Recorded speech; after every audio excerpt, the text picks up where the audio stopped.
Welcome back into the GSMC Sports Podcast as we are continuing to reflect on some of the biggest moves and news that broke yesterday afternoon during the first day of free agency. And of course, the biggest story was that Paul George is leaving in free agency, leaving the Clippers and his hometown of LA to go across the country to the Philadelphia 76ers to unite with Joel Embiid and Tyrese Maxey. So just to recap a little bit, the rift between Paul George and the Clippers organization came because Paul George wanted a fourth year attached to whatever contract he signed, and the Clippers weren't willing to do that because they didn't want to have so much of their salary cap wrapped up in George, Kawhi Leonard, James Harden, and others who are headed into their late 30s. And Paul George ends up getting that fourth year with the Philadelphia 76ers, a 4-year deal worth $211.5 million,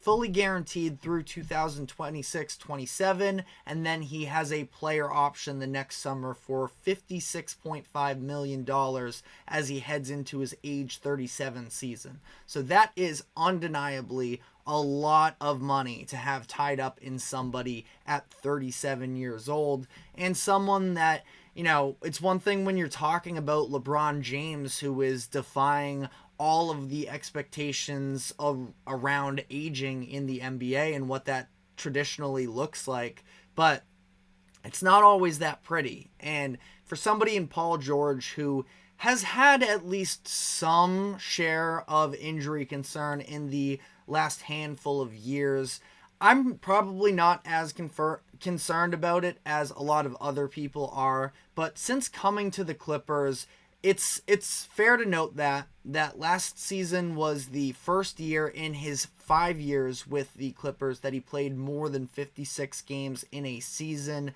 Not to mention he missed the entirety of the 2023 playoffs when they ultimately lost in 5 games to the Phoenix Suns.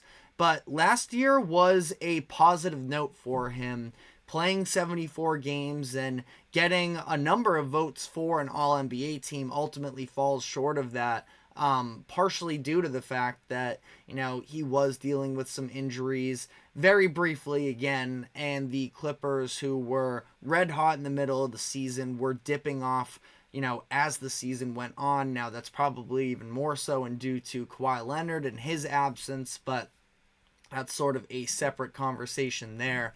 But Paul George is a star in the NBA that I don't believe is over-reliant on his athleticism. Now, don't get me wrong, his highlight reels from the Pacers years, and even a little bit that year he was top 3 in MVP voting in 2018-19, I believe it was, when he was with the Thunder, have some very athletic moments. But I honestly see him as a little bit more of a finesse scorer at this point than he is a physicality scorer. And he has a very reliable three-point shot that can fall off the dribble or off the catch, and somebody that I think will be valuable in Philadelphia when you already have a definitive 1A in Joel Embiid, that he is going to be a second or third option because Tyrese Maxey is there as well on his new contract, and I think it's going to be a tremendous fit there.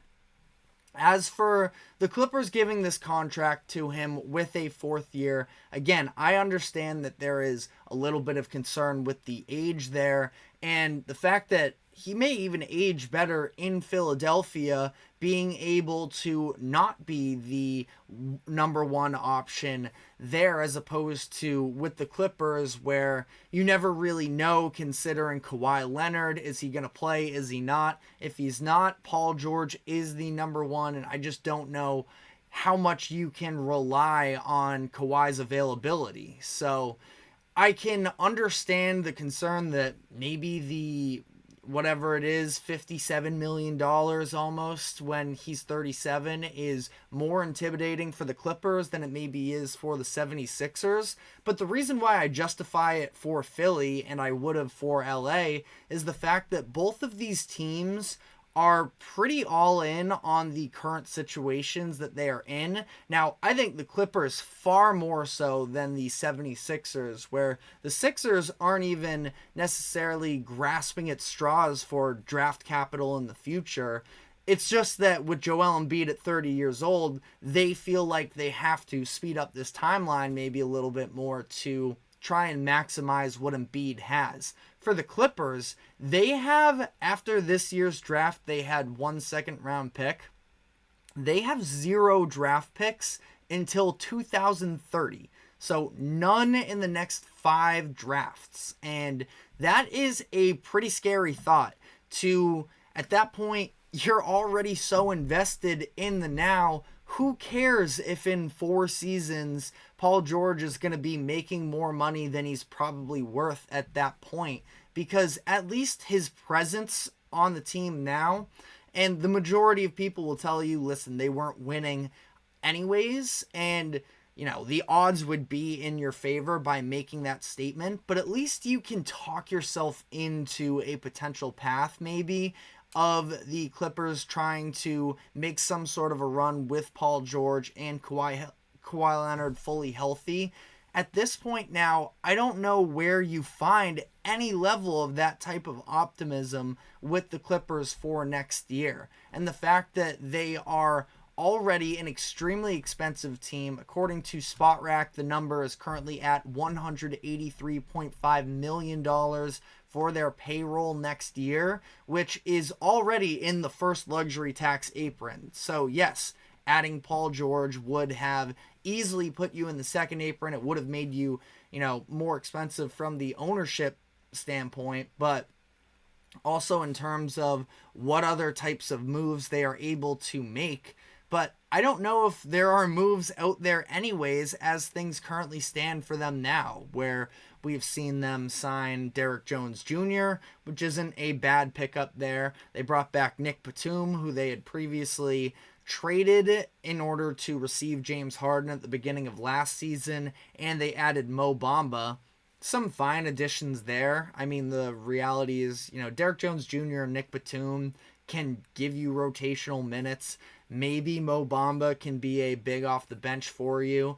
And maybe they have some sort of trade package that they could work out with the Denver Nuggets for Russell Westbrook. Westbrook opted into his option, and it's being rumored that the Clippers are maybe looking to shop him and that the Nuggets are one of the prime candidates there to get Russ if he's traded.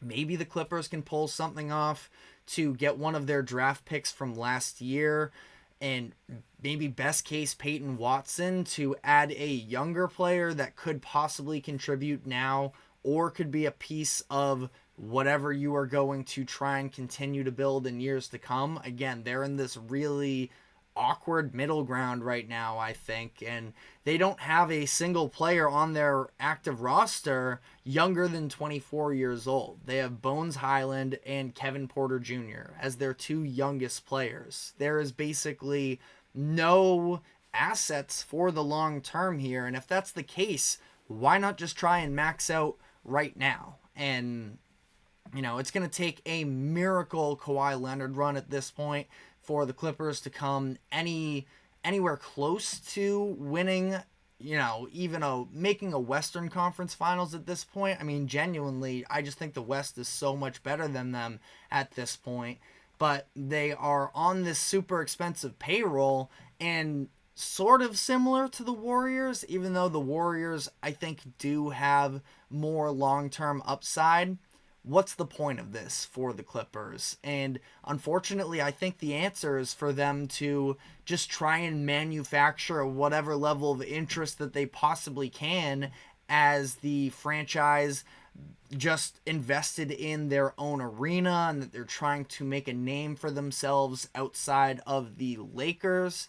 With this iteration of what they have, I don't know if I see that happening, and we could head into a really rough stretch of years here for the Clippers. And, I'm not sure what the Kawhi Leonard contract is going to be in a couple years for now. It's one thing if they're just trying to sell out as much of the arena as they possibly can in this first year, then see if you can maybe get a haul for Kawhi Leonard. But I think next year he's going to be $50 million if he isn't already there coming into this upcoming season. So I don't know. We'll see. But I think the Clippers are in a pretty dark place right now, and I just don't know how much better it is going to get. Now, they would almost have to hope next year that if they are going to be competitive, that Harden declines his $36 million player option, and that if they can try and sit in a similar position as where the 76ers were this past offseason, where they try and position themselves to find the next disgruntled star and pull them away in free agency. I don't have the list of names that are necessarily going to be free agents next year, but let's say things don't work out in Cleveland, or, God forbid something crazy happens with the Bucks. We all know that for years now, the national media has been trying to pull Giannis away from Milwaukee. I'm definitely not associating with that idea necessarily, but at least the idea of, we just saw the Bucks have a really weird offseason and we still haven't seen them do anything, which is probably something we're going to get to in the show in the next couple of days. But they have been doing nothing in free agency so far. So if Giannis were to have if the Bucks more so were to have another season where they come short of the conference finals, let alone the second round, again, who knows, maybe something crazy could happen. But as we know in the NBA, there always is that next disgruntled star coming. So again, that kind of feels like the best option for the Clippers from this point on, to pair up next to Kawhi Leonard, and I just don't think that is a reliable process whatsoever. So we'll have to see how all of this plays out.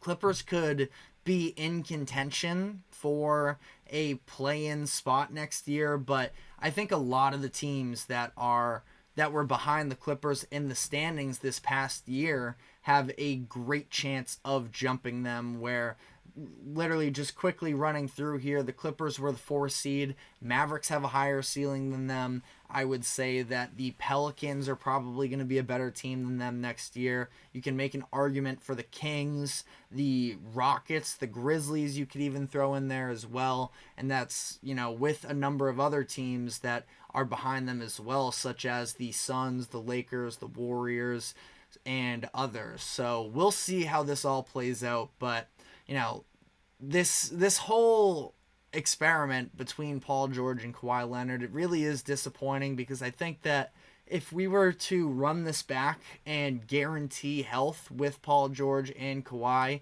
it could have been a ton of fun to watch. And we were never able to reach that point. And it's unfortunate that this is sort of how it's going to go down in history, as one of the bigger disappointments in recent NBA history. But if you're taking these players at the peak of their powers and pairing them up with one another, I think it would have been must-see TV, and we just never fully got that. And it's disappointing, but that's the risk you play when these organizations are committing all in on teams and making all types of aggressive moves. And you could say the Celtics have made some aggressive moves in the past couple years. Now, obviously, their foundation is built off of Jason Tatum and Jaylen Brown, but they've made a number of trades to round out their roster, and it ultimately resulted in them winning the 2024 NBA championship.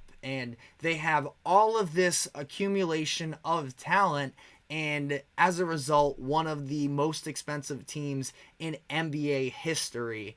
And because of that reason, they are in a great position to contend next year, but also it ties into the fact that the Boston Celtics ownership group is now looking to potentially sell their team, which is the bomb that was sort of dropped yesterday afternoon amidst all of the free agency drama. So we are going to dive into all of that, but first, a quick break. Don't go anywhere. We will be right back.